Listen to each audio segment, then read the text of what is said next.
The Craig Ferguson Pants on Fire tour is on sale now. It's a new show, it's new material, but I'm afraid it's still only me, Craig Ferguson, on my own, standing on a stage, telling comedy words. Come and see me. Buy tickets. Bring your loved ones. Or don't come and see me. Don't buy tickets and don't bring your loved ones. I'm not your dad. You come or don't come, but you should at least know it's happening. And it is. The tour kicks off late September and goes through the end of the year and beyond. Tickets are available at thecraigfergusonshow.com/tour. They're available at thecraigfergusonshow.com/tour or at your local outlet in your region. My name is Craig Ferguson. The name of this podcast is Joy. I talk to interesting people about what brings them happiness. On the podcast today is one of my favorite actresses in the world and also one of the best people I've met in Hollywood. I know that's a low bar, but she really is a lovely person and very clever, and you'll know exactly who I'm talking about when I say it is Constance Zimmer. I think that the fact that you look exactly the same as the last time I saw you, which has got to be 7 years or something. My God, that's just terrifying that it's been 7 years.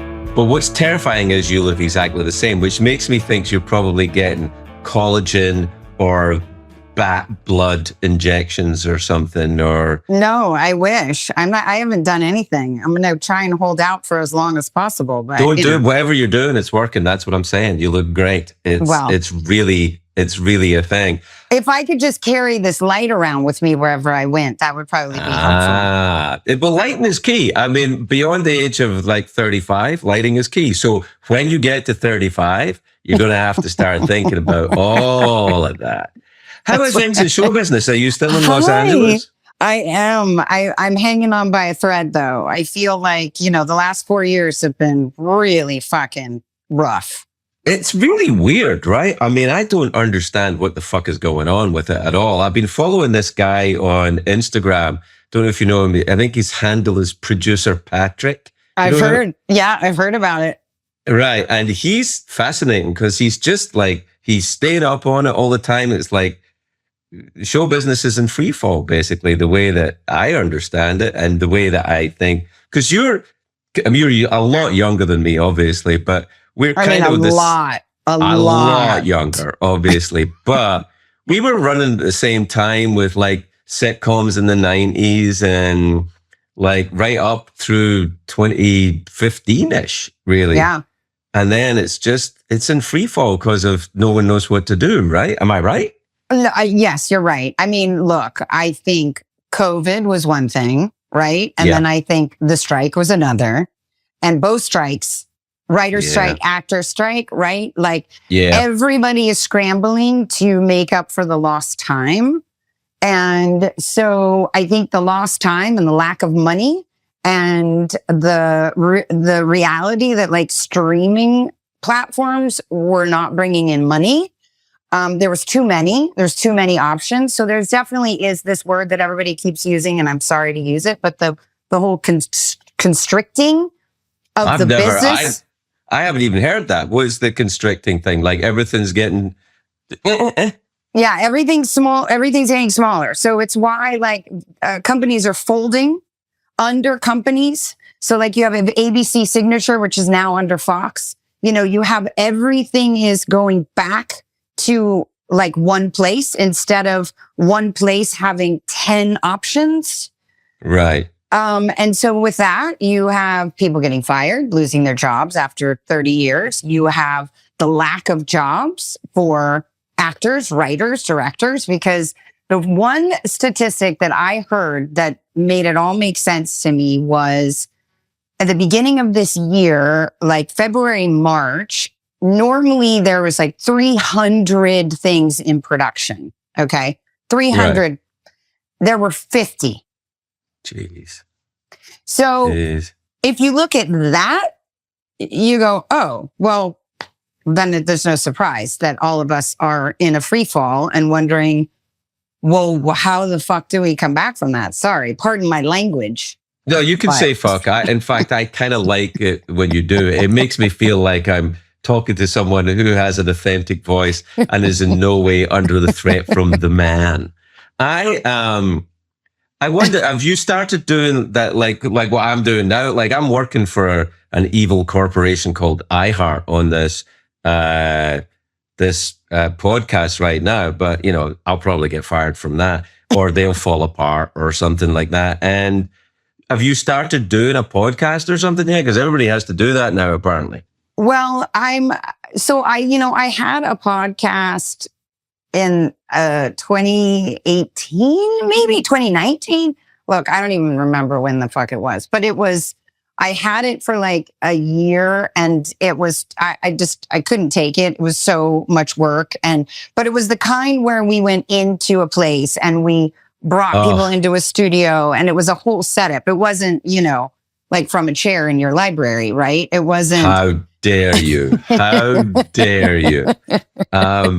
No, I get it. I mean, it's an interesting thing though, because it feels to me that the model that's beginning to emerge out of the mist, it reminds me of the late 90s, early 2000s independent film where you had to go and find the money from like, I remember going to the Cannes Film Festival over and over again and dealing with horrible arms dealers on yachts out in the bay trying to sell them the Bratislavan TV rights for another $100,000 so you could finance your movie. And then, and there were three places to shop in town for television: ABC, NBC, and the other one. Yeah. CBS. CBS. I forgot. I was there for a long time. I forgot all about them. And Fox, and that's it. But I think it's probably time to start thinking about starting your own studio. Sure. Well, I played a studio head on television, so that should be easy. You were great at it too. People just kind of assume that I'm already in that position. Did I hear right? They're rebooting Entourage. Are you going to do it again? Is that a thing or is a rumor? They have been trying to reboot that show for years. Right. And I'm not quite sure how you do it unless you completely flip the narrative and you place it in today's times. And you make Dana Gordon the lead of the show, and you show how women are running the industry and how the men are trying to get back in and become relevant. Is that what's happening? That's what I'd like to believe is happening. I mean, there's so many more females in charge and at studios than ever before. That is true. Definitely, they were not that many when we were doing Entourage. So, but look, I mean, those characters are iconic, and there's a whole new Entourage following because of streaming and them putting out all of the seasons, during COVID, and so there's a whole new generation of fans, which has been crazy because that show is 20 years old. Shut up! Is it really? Yes. Yes. That's really frightening. The two things that age you are other people's kids and other people's TV shows. My God. I know. And I mean, the show that I, and again, I didn't just do it, but the show Unreal that I was on. That was a great show, by the way. I was going to talk about that because that really is a great show. Well, you're very kind, but it's that is on Netflix now. Right. And that show, we premiered that show 10 years ago next year. Wow. And so I'm really excited. That's the one thing where I'm like, wow, this is amazing that you can have a show that is now, again, an entire new audience, an entire new fan base watching it, except I'm constantly reminding people like, we dropped that 10 years ago. So I don't know how offensive it's going to be today. I have that from late night because I stopped doing late night 10 years ago next month. Stopped doing it 10 years ago next month. And, and people, like I have kids coming to the stand-up shows who are like in their early 20s, mid 20s, and they're watching it online. They never saw it ever go out. And they're like, how do you get away with saying that? I said, I don't. I said it. I said it 15 years ago. That's how I got away with saying it. And I was like, because the attitudes have changed so much. I mean, Entourage, I think in particular, probably suffers a great deal from that because it was very much in that kind of lad culture, wasn't it? Yeah. And it kind of like the zeitgeist shifted hard in a different direction. It's an odd thing though, because when I look back at some of this stuff I did in late night, I'm like, I don't know if I would do that now, but there was stuff that even in late night, I would think I'm not going to do that now. I mean, things change. I think that you can overthink it. It's like when Friends came back on Netflix and people were like, people loved it, but they had this whole kind of problem with certain aspects of it, which I remember people having at the time as well. Like, this doesn't make any sense. I mean, this is the one thing that I'm constantly trying to remember is that it shows that we've progressed. It shows that we've changed. We've grown. And so we cannot fault anybody or anything about something that was okay, 20 years ago, that's not okay now. Let's instead say, oh, this is great. We have come this far and we've grown and we know now that this is not okay. So now from this point forward, and there's still going to be people that make mistakes today that in 10 years time, we're going to say, oh, we thought that was okay then. Now it's not okay. I mean, it's called. It also comes and goes. I mean, it changes. The people, this kind of the backlash thing about people saying, say you can't have something, it's all too woke. And you go, well, it's not too bad to question yourself about what you do. I think it's all right to question yourself and go, is this, I mean, I had this thing. Did you ever meet Peter Lasalle, who was my boss in late night?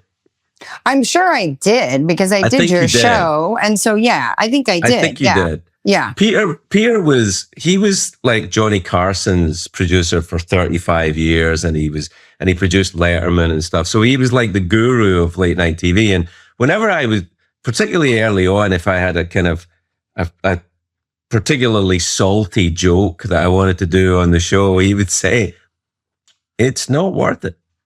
It's not worth it. There's always another joke and you're just going to make people mad and you're going to, and I kind of feel that way now.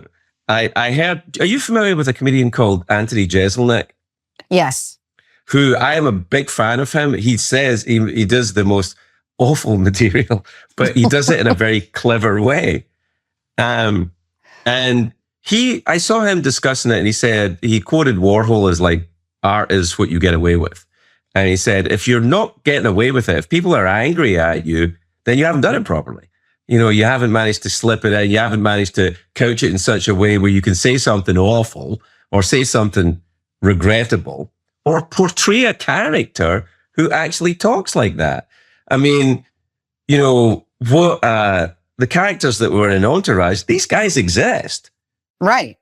I know. I mean, they're in Hollywood. Right. There are probably less of them now, but they were there. They're still there. Oh no, they're still there. I haven't been in Hollywood in a while. Yeah. I mean, did it feel like that at the time? Because obviously not everyone is like your guy. You're not Dana, you're not, you don't run a reality show.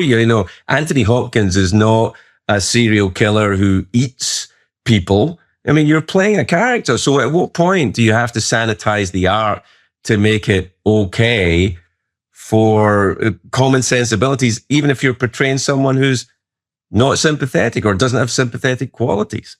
Yeah, I think this has always been a discussion, especially now, because as actors, we are paid to play characters that aren't like us, right? Unless you are, you could look at Julia Roberts in Pretty Woman and everyone would say, oh no, but that's exactly who she's like. She's not a prostitute, but she feels like she has that similar personality. No, it's not. It's like, and so I think, whenever people meet me, one, they are always surprised that I'm nice. Always surprised that I'm not an evil bitch, because those are the characters I play on television. Or they think that I actually am a studio executive.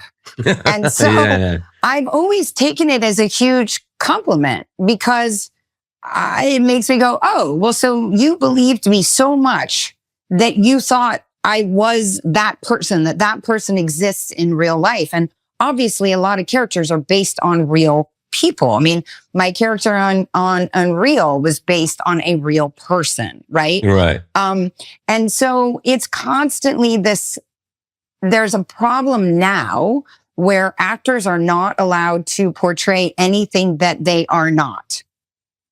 Okay. Right. Unless the character is Scottish, then it doesn't matter. Then they're like, anyone can It doesn't matter. You don't even need an actor. You just got to get an old chair, put a bottle of whiskey on it. Doesn't matter. It's fine. Right. Fuck it. Right. And so I think I get it and I understand it. And I think, again, there's a balance, right? There's, well, maybe, but I also think that it's kind of, it's ridiculous. I mean, look, because everybody knows, most people, I would say, under the age of 40 years old probably have some kind of social media presence, right? So they present some fake idea of themselves to the zeitgeist, once a week, twice a day, however much they post their content. And, it's like, here's me on the beach or living my best life and all that. Nobody, shows himself, stubbed my toe, having a horrible time, in a bad mood, just snapped at the lady in the grocery store. Because all of these things are human. I think about the thing with Ellen DeGeneres, who got basically, canceled for apparently not being as, I don't know Ellen DeGeneres, but not being as nice a person off camera as she was on camera. And I'm like, well, have you met anyone who works in show business? Because that can happen. It can happen all the time. I mean, and I know in one of your episodes of your podcast, you were talking about meeting your heroes, or meeting the people, that you've looked up to, and how sometimes you get disappointed. And that's really tough. And that's happened to all of us. But again, I think it's because entertainers and artists, whether you're a writer, director, actor, anything, everybody is held up to a standard, whether you present as that or not. Yeah. And so, and I think because of social media, there's another layer that everyone's adding. Everyone's adding that, my life is amazing. And it's tough, man. I can't, the whole social media part of being a person in the public eye is really daunting. And I think it's really hurting a lot of people. And I also mean, the people who come up in social media where it's their job. Sure. To be a social media influencer. It's a lot. It's just a lot that we're all carrying. It's also, it's kind of, it's relentless. It's unrealistic. And also it removes the role of, when I was doing late night, I use this because I had one of the greatest producers that ever worked in television, right? It was Peter Lasalle. And I had so many ideas that he, as a producer, would say, that's maybe not such a great idea. And I didn't do a thing that I thought, this'll be a thing. And I think that the role of the producer, a lot of time, particularly in the artistic sense, was to perhaps temper the enthusiasm of the talent so it was palatable, rather than just throwing it out there unfiltered. But I feel like, because I wrestle with the social media thing as well, I don't want to do it. I certainly don't want to scroll through other people's stuff, but I feel like I'm duty bound as a member of society, and particularly in the business I'm in, to, people say you have to contact your fans. And I don't, first of all, the idea of having fans, I think that's, sports teams have fans. I think, performers have people who enjoy what they do, right? Maybe Taylor Swift has fans. I get it, but have you been to see Taylor Swift? You have a daughter, right? I do. She's 16, but no, we didn't get into the whole Swiftie of it all. All right. Just I wonder if... I mean, I appreciate her. I think that what she is doing for young women it's great. is incredible. But we never went to the concerts and we didn't get into the whole bracelets.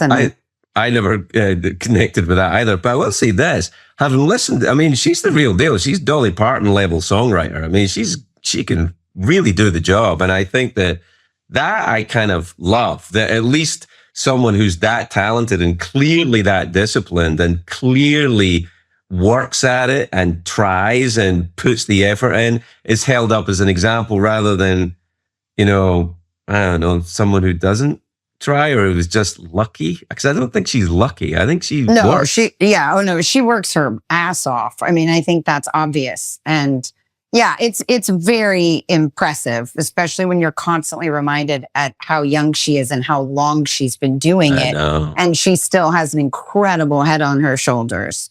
So it's very impressive because you know what it's like. I mean, you've seen it, you've had it, I've had it too.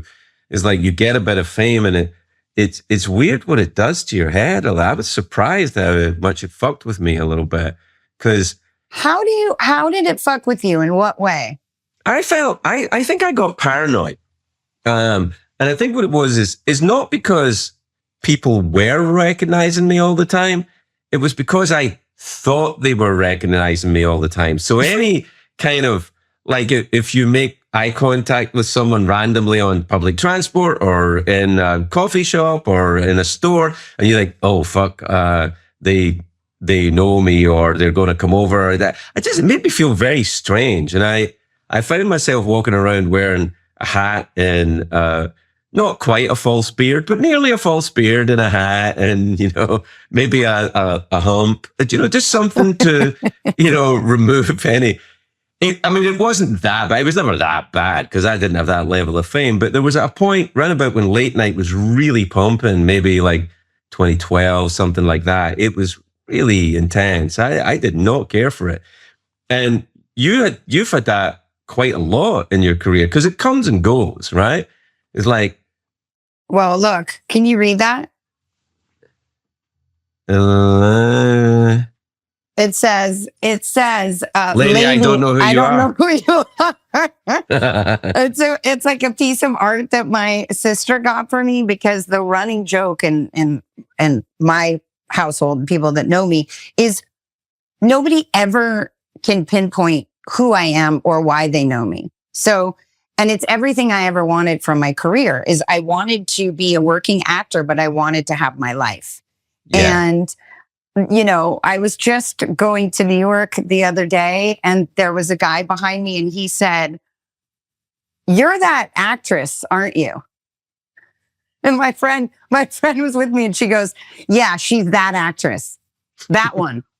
It's like, that's what I get. And it's a constant like, why do I know you? I know you, don't I? I know your voice. Wait, what is that show you were on? And I'm like, seriously, well, let's see. This is your age bracket. This is the show I think you would watch. And I'm always wrong, by the way, because I always start with Entourage because Entourage was such a phenomenon. It's huge, yeah. But, even like the 80-year-old woman who I think like would watch Boston Legal or Newsroom or House of Cards or whatever, I go through these shows and the woman's like, no. And then the last thing I say is it Entourage? She's like, yes, that's it. I'm like, okay. So I've stopped guessing. I've stopped trying to guess. You're very good. I don't do it. Like if people say to me, are you that guy? I'm like, no, I get that all the time and I move on.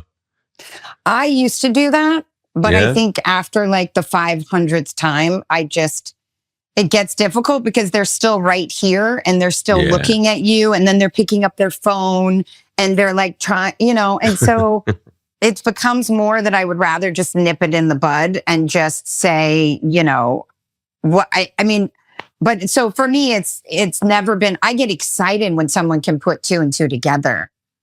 I think that it's a funny kind of thing for an actor because you're a proper actor, like, American Academy of Dramatic Art and plays and proper acting and like a proper actor. And I think fame for actors is kind of, especially contemporary fame, works against you. Like, I was talking to Kevin Bacon a while back, and he was saying that he was doing some show where he'd worked really hard on it, and the studio were saying, could he live tweet it, what was going out? He said, that's the fucking opposite of what I'm trying to do as an actor. I'm trying to get you to believe that I'm not Kevin Bacon. And at the same time saying, oh, I remember we were filming this day and it was so cold, which takes you out of the thing that you're trying to put yourself into. It's a weird kind of push-pull a little bit, because you got to have the social media if you're going to have the job. Right. Yeah. I think it's time for you to, it's really, the only thing really you have to do is you have to create your own content. This is what I'm leading up to. Well, look, and I have a podcast right now that we're pitching, because I have like my partner who is like my writing partner, my producing partner, my content partner. And she is a woman that I met 4 years ago during COVID. She was the writer, creator of this show, and I was attached as the star. And so we met for the first time over Zoom. And I remember I had to go meet her outside in her backyard because it was COVID and we couldn't be close to each other. And, she was like, I don't think this show's going to go, but I have 4 other projects for you. And so she is like, I'm the TV version of her. She is the characters I play on television. Right. And she's 10 years older than me, and she is badass. And like, I go to her for everything. And so we decided that we wanted to do a podcast together to help get women through midlife, essentially. And we're right now trying to pitch that. But again, podcast community constricting as well. It's so saturated. Yeah, it's too many. It's so many. And because of what you're saying, everybody's like, I have to create my own content. I've got to, I mean, for me, the biggest problem in the business right now is that women, there's no parts for women, essentially 50 to 60. So like a woman in her 50s is invisible right. to everyone and anything.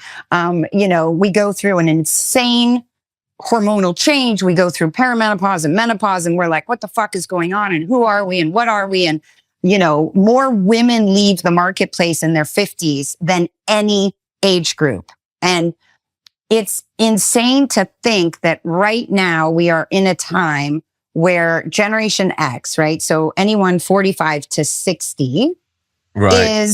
is saying, no, like not any fucking more. Like you have some of your favorite actresses that are all in their 50s right now. You have Halle Berry, Naomi Watts.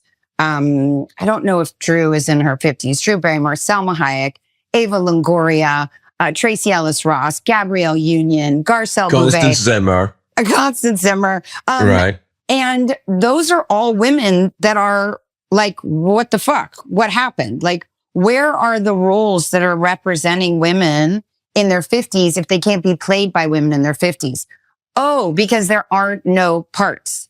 They skip over. They go from women in their 40s on television and film to women in their 60s.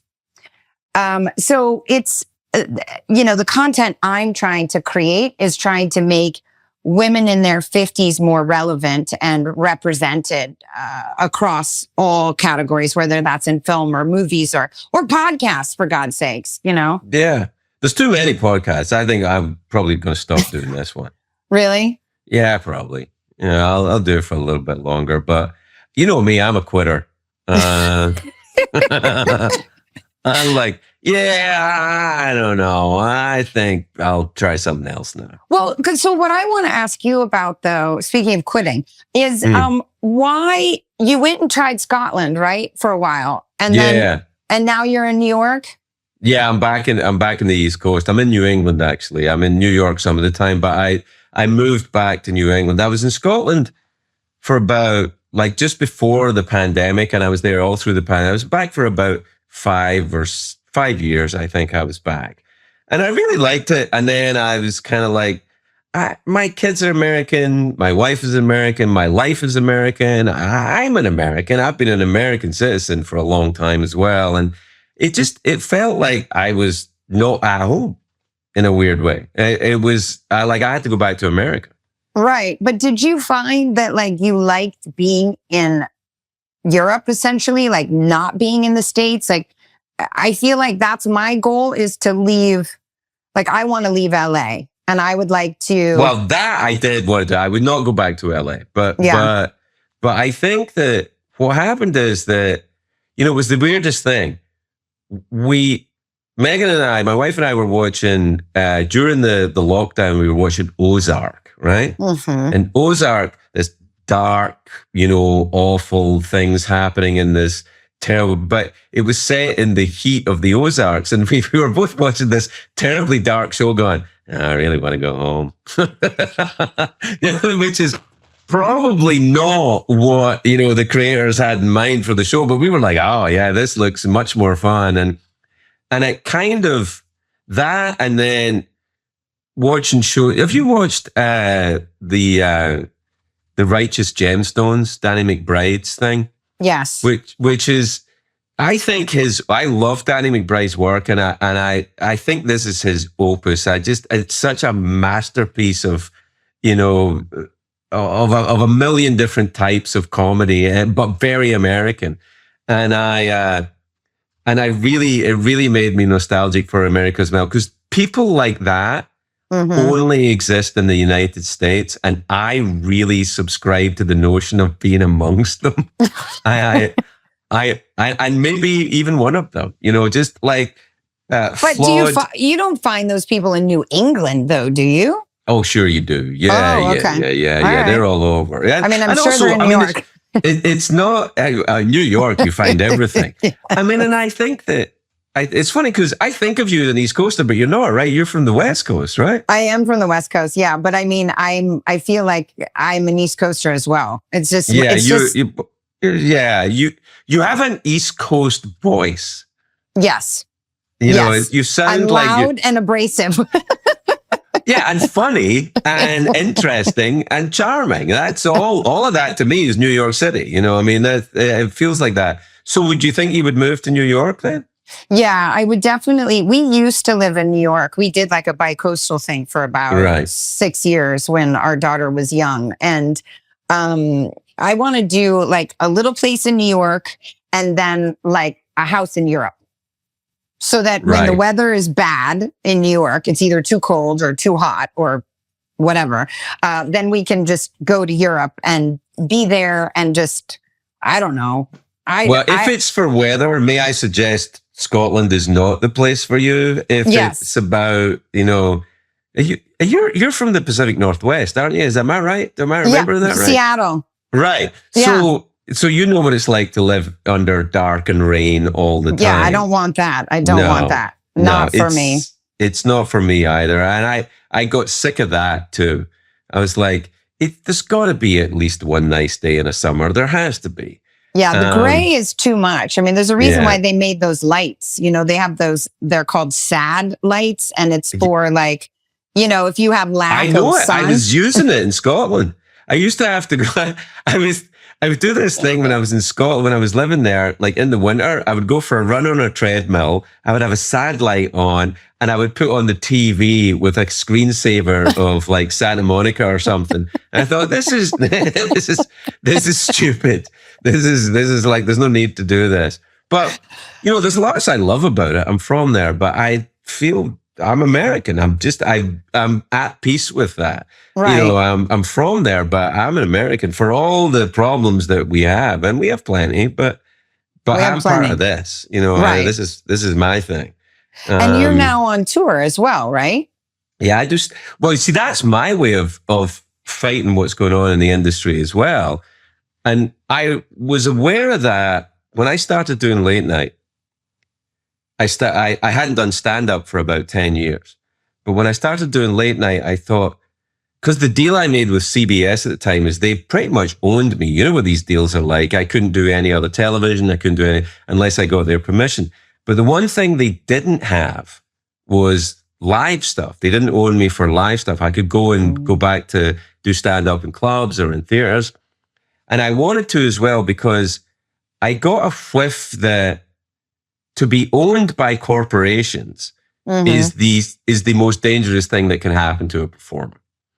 To be owned by CBS or Netflix or whoever's fucking got you in some handcuff deal saying you're the greatest thing and we're going to you're part of the corporate family. And these people will, cut your throat and throw you in the East River as fast as any fucking mafioso. And I was aware of that going in, and I thought stand-up is autonomy. And I'm really glad it is, because it is. And that's why I think that you should, Constance, be working on your stand-up act. It's time to start doing some open mics. I mean, I have thought about it. I've thought about it for years. And I think I would get in so much trouble because my filter is not good. That trouble... I think what you're describing is a 3 special deal at Netflix. You don't have to have a filter. The audience is the filter. This whole fucking thing that you have to, watch what you say, don't, fuck that. Let them watch what you say. If someone doesn't like what you say, they don't need to watch you. Right. I think you're a highly entertaining person with a very odd mind. And I think I'd love to see you do that stuff. I think it would be an addition to, I was going to say the stand-up community, but there's no such thing as a stand-up community. That's a fucking pack of lies. That's like the cat community. Cats aren't fucking social, and stand-ups that pretend to be social, I think, are just lying. Yeah, well, I mean, and also the stand-up community has changed, I mean, like night and day, right? Yeah. I mean, it's a lot of people are scared. And that's not what stand-up has been or should be. It is that space where you should be able to say, this is my shit. I'm going to put it out here and you're either going to like it or you're not. But we don't have that anymore because everything's filmed. Everything is taken out of context. Everything offends someone, which is, by the way, that hasn't changed in all the years. Yeah, that's always been the case. So people always get angry at stand-ups. But I think the idea, look, I think it's kind of like the way I always felt about show business in general, and particularly in Hollywood, which is only dangerous if you take it seriously. It's a stupid job. And, for a performer, I'm not talking about people who do actual work, like, do things like, like make stuff or, design things. I'm talking about, people like us who perform. If you're lucky enough to do it and be part of it, the thing that makes it dangerous is the corporations. The thing that makes it dangerous is the subscribing to the values of a faceless group of people that only really care about the bottom line. Yeah. So, if, for example, I say something that offends the sensibilities of iHeart, who are the company that owns this, podcast, iHeart doesn't even fucking know my name. They don't even fucking know I'm there. But if they in any way think I'm going to damage the corporate brand, out the door. And then there'll be that, the cut and paste boilerplate thing that lawyers put together. iHeart. What they say about everyone and it's that weird thing. I can't remember who said this, but nobody's out to get you. It's just, people are just looking out for themselves. That's the thing. I don't think anyone really wants to destroy you. They just want to raise themselves up. Right. Or at least not get destroyed themselves. Well, I mean, this is my problem too. It's like we've lost the creatives no longer have the loudest voice.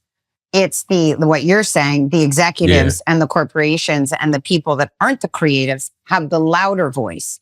And they are the ones that decide what is entertainment and it's hard. It's really hard because I love this business when I feel like I can be creative and I can put a character out into the world that is going to speak to people, that people are going to be able to relate to. Not necessarily like or dislike. That's not what I care about, but about being relatable so that people see themselves reflected in entertainment, right? Because that is how we as a society go, oh, I'm not alone, right? Nobody ever wants to feel like they're alone. They're the only person that feels that way, looks that way, talks that way, right? Right. So if we're creating a business now that feels very, it's not monotonous. It's what's the word? Monopoly? No, but it's more like it's safe. Oh yeah, right. It's what is that? I don't even know what the fucking word is, but it's just for me. I hope that when the business comes back, it goes back to the creative. And with AI and all this stuff, AI not being able to be creative, it can only make content out of what already exists, but it cannot create original content, right? It cannot create something that has not yet happened. So leave that to the creatives. Let us be the originators. Let us be original. Let us have a voice that you haven't seen 20 times over. Like the reboots, like constantly remaking the same show that we've already seen, the voices we've already heard. That to me is like, what, we already did that. Like, come on, It's quite interesting because that's a sure sign that the fucking mediocrity is in charge. When they start saying, that was the M word. Mediocrity. Yeah, that was the word. It's funny though, because there are sometimes I see reboots and I'm delighted to see them. I don't know that there's that many. I think a reboot is kind of like, that the night drive to Vegas, that you think it's been a great idea. Then you get like an hour in and you're like, this was a really fucking stupid thing to do. Mm-hmm. And I wish we'd stayed at home.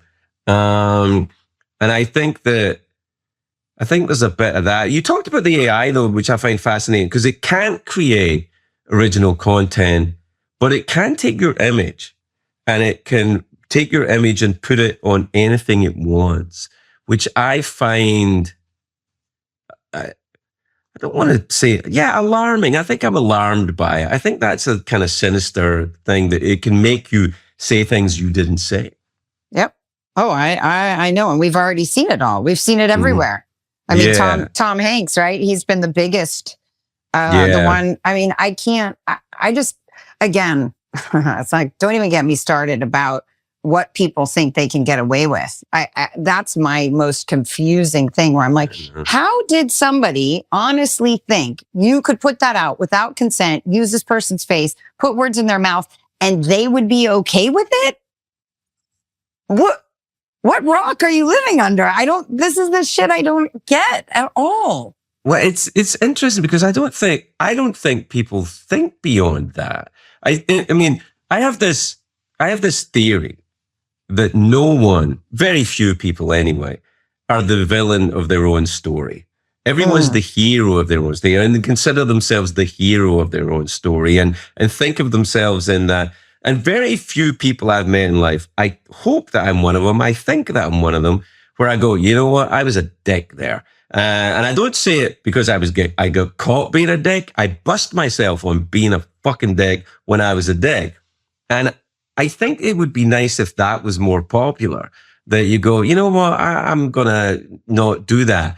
But I think when it comes to people stealing stuff like that, I don't think they think of, like, if they take your likeness and they put you in some kind of piece of footage that you don't want to be part of, I don't think they think about you. They're thinking about them. You're just a resource. I mean, it's almost like psychopathic. Your image belongs to the internet or something. Right. Yeah. Well, it's narcissist, right? It's like, I think so. I mean, it's a slightly overused word. I think narcissist, but you're right. I think it is that. I think it is that strange kind of, insular thought, or this belongs to me because I had this thought, and that's not necessarily right, because you're a public figure, right? Yes. Yeah. Yeah. Right. Yeah. And I think that's the idea. I've got a friend, a guy called Dr. Kevin Fitzgerald.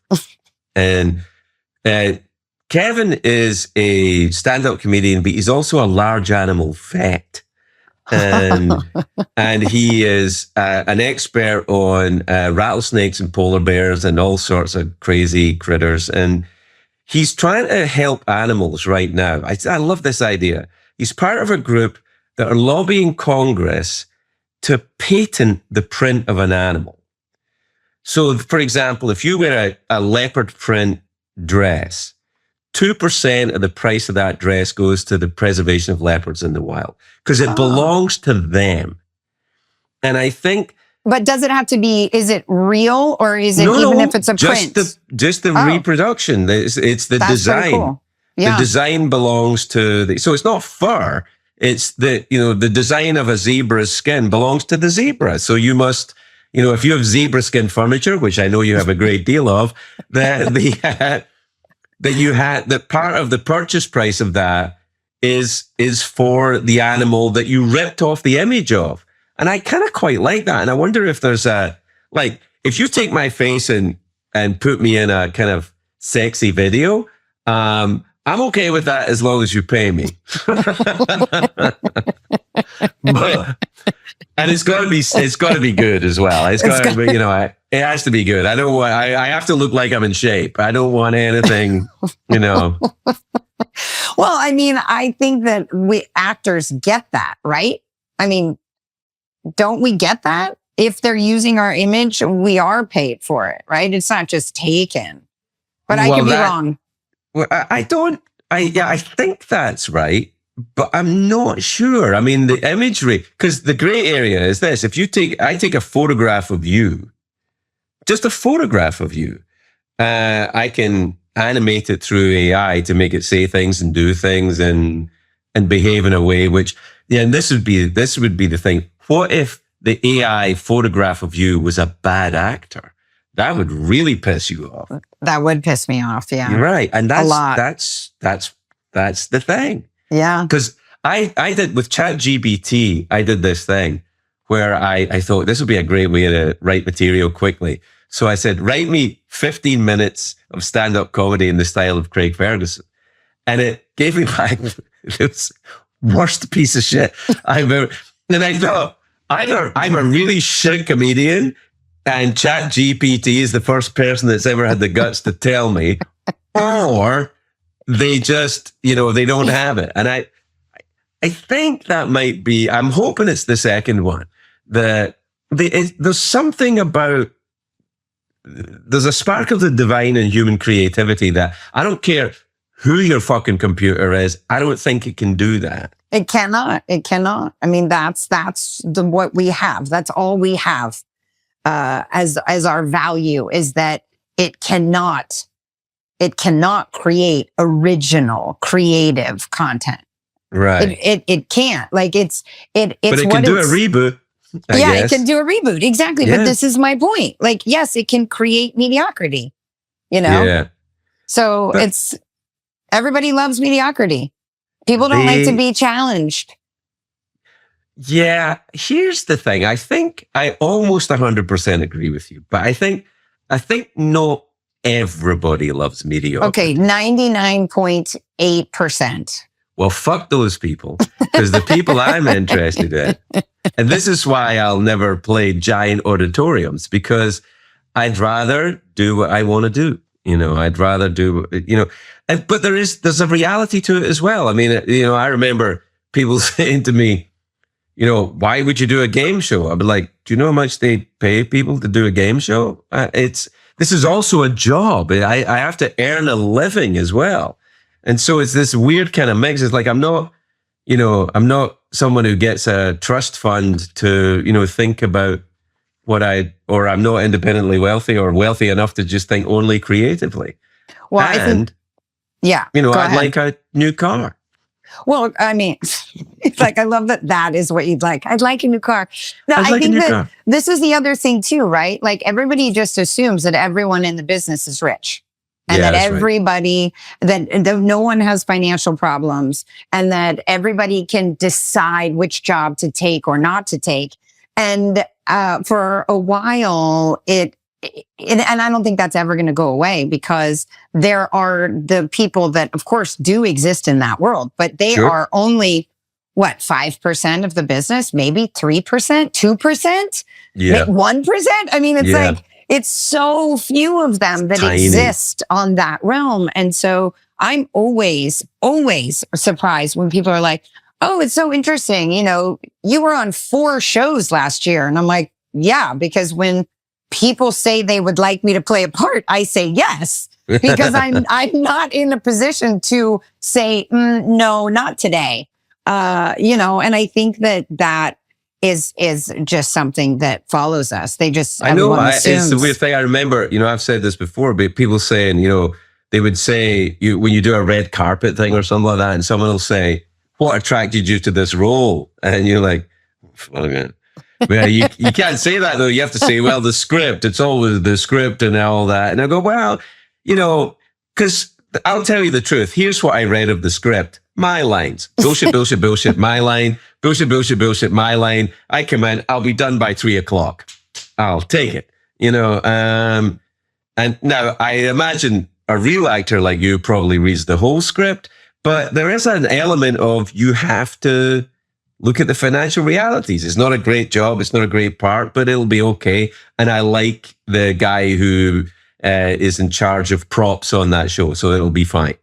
And I think people forget that element too, is like, oh, the guy who does, you know, one of the producers of the show is a friend of mine, so I'll do it, even although I don't really, you know, that kind of thing too. Right. We all still do favors for people. Sure. I mean, you know. You have to. Yeah, you have to. But I think too, that's the bummer as well, is that the most creatively fulfilling parts and jobs pay the least amount of money.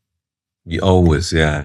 So, you know, because you're doing it for the love of the craft. You aren't doing it for a paycheck. So a lot of times the jobs that are not as fulfilling are for a paycheck to pay your bills.